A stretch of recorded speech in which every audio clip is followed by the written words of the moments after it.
6 minutes after 5 o'clock. This is GB News on TV, online, on digital radio. I'm Nana Acquia. It's now time for the Great British Debate this hour. And I'm asking, Prince versus the press. Who is the biggest loser? Because literally nobody wins in this one. Prince Harry's legal victory against Mirror Group newspapers in his phone hacking case is seen as a personal triumph and a blow against sections of the British media. The Duke of Sussex, expressing vindication, has long been critical of the press's impact on his life, emphasising the toll of constant surveillance and media-defined narratives. His battles from lawsuits against phone hacking to libel claims indicates a determined effort to challenge the media's influence and protect his family. But is it really possible for him to protect his family whilst also dragging them down the mud in his books and Netflix specials? I mean, isn't he a bit of a hypocrite? You're going to go and blame the press for everything, but then you're using the press, in a sense, to promote things that are going to have huge negative impacts on your family. So for the Great British Debate this hour, I'm asking, between the press versus the Prince, who is the biggest loser? Prince Harry, the press, or nobody? I'm joined now by Ingrid Seward, who is the royal expert and biographer, Richard Fitzwilliam, royal commentator, Grant Harrell, former royal butler, and also Stephen Barrett, I can't hear. lawyer. Stephen. Quite important. Stephen, can you hear me, Stephen? Stephen can't hear me. I'm going to start with Ingrid. And this is the funny box as well. I like the star box and I'm the biggest face on it. Right, who shall I start with? Let's go with Ingrid. Ingrid, what do you think? What are your thoughts on this? My thoughts are that Prince Harry is the emotional winner on this. He really needed to win this case because he's been battling all year in and out of various court cases. And it's very, very tiring having just one court case going, but he's got, at any time, he's had at least three.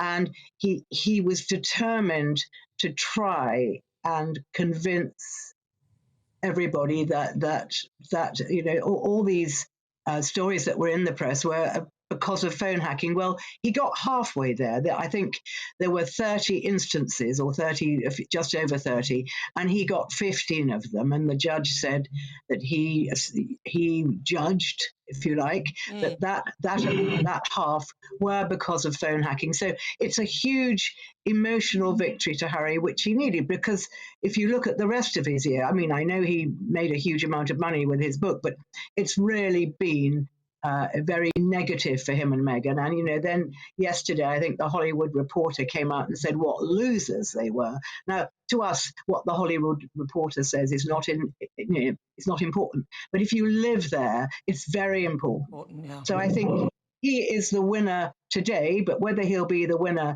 in the coming weeks, I don't know. Richard, what do you think?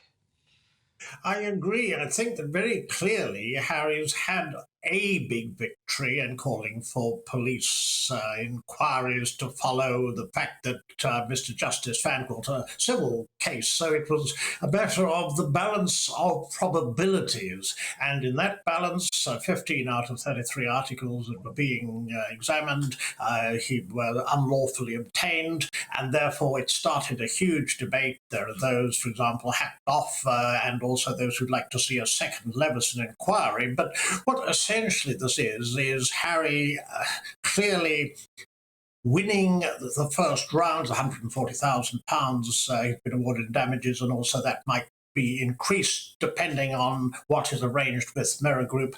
But essentially, with a case against the Sun and a case against the Mail, not to mention other cases pending, Ingrid's right, I mean, they're almost endless. I think that he very clearly needed this. I also agree that they've had a difficult year, but he began it with Spare. That was trashing his family, terrible. And that I thought was absolutely shocking. We've also got the Harry versus Piers Morgan saga, and now that is going to be fascinating. It will be.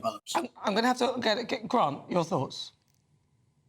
No, hello, thank you for having me on. The whole thing's really sad. I mean, I was remembering earlier on, I think the Queen famously had 2 legal cases, and I've lost track of all these legal cases that go on these days with, obviously, Prince Harry and members of the royal family. And the sad bit is, the reality is, I don't think, yes, he's won at the moment, but who actually wins at the end of the day? Because as you know, Nana, and I'm sure the other panel will agree, the royal family need the media as much as the media need the royal family. So when these things happen, when it breaks down like this, who is the winner, you know, at the end of the day?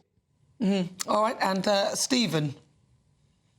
Yes, well, just to go first, there are 33 complaints. Harry originally made 148, and he had to reduce those. So that's quite a big drop down. He wanted to establish that there was a big dynamic of press hacking since 1991, and that completely failed. Of the 33, I actually only counted 12 that I would count as a win. So I don't know why I'm out of sync with everybody else, but it's perfectly possible I've counted incorrectly. I want your panel to know, and your viewers to know, that this level of damages is really, really small. Okay, so Harry was in my court. He was in the Rolls building, and I have had a case for £1.5 million thrown out of the Rolls building and sent to a lower court to deal with, on the basis that it wasn't important enough for the Rolls building. What Harry has established really is that Chelsea Davies' phone was hacked because the majority of the 12 relate to Chelsea, and it's quite clearly that they were targeting his girlfriends from about 2003. That's taken a huge amount of judicial resource, of national spend. One of our best judges that we have has sat there week after week. They produced a 386-page judgment, so he's written a book based on this case. Is that the best use of judicial time? Is this the best use of court in order to get these? All he's established is that phones were hacked in the noughties. Goodness, what a terrible surprise that must be, we've had the entire scandal. So it does just look like vindictiveness by Harry. He is criticised by the judge, and his claim, I mean, the judge is very diplomatic, so the judge takes the view that his solicitors ought to have controlled him and stopped him in the way that he was behaving. But Harry was ignoring court orders, and his witness statement is specifically criticised as being a polemic. It's not a witness statement. It's like a sort of political tirade. What he wanted to achieve, he's not achieved. So on that, I don't think he's the winner. It'd be hard for him to see himself as the winner. Technically in law, yes, he's the winner. I think, and there'll be costs issues and all the rest of it. And he'll get a small amount of damages, having wasted an awful lot of our most valuable court's time. Interesting. Thank you for your thoughts. So, Ingrid, back to you very briefly then. Who would you say is the biggest loser in this? The press, Prince Harry, or no one? They're all losers.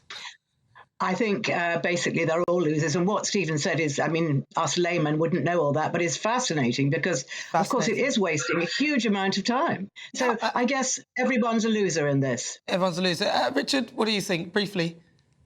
Who do you think? Well, I biggest think loser? we'll have to see how it develops to see how, for example, against the Mail next year. Just one. Who do you think? The press, Harry, or nobody? Press at the moment are the losers, but how to work out with Grant, who do you think?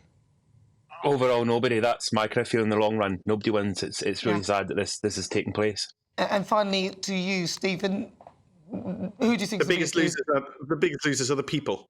Because none of us ordinary people would get a claim for £100,000 heard by this judge over that length of time. Wow. We just wouldn't. Brilliant. Thank you so much for your thoughts. Very interesting. Thanks so much to Ingrid Seward, Royal expert and biographer, Richard Fitzwilliams, Royal commentator, Grant Harold, former Royal butler, also Stephen Barrett, who's lawyer. Thank you so much for your thoughts. Interesting. Well,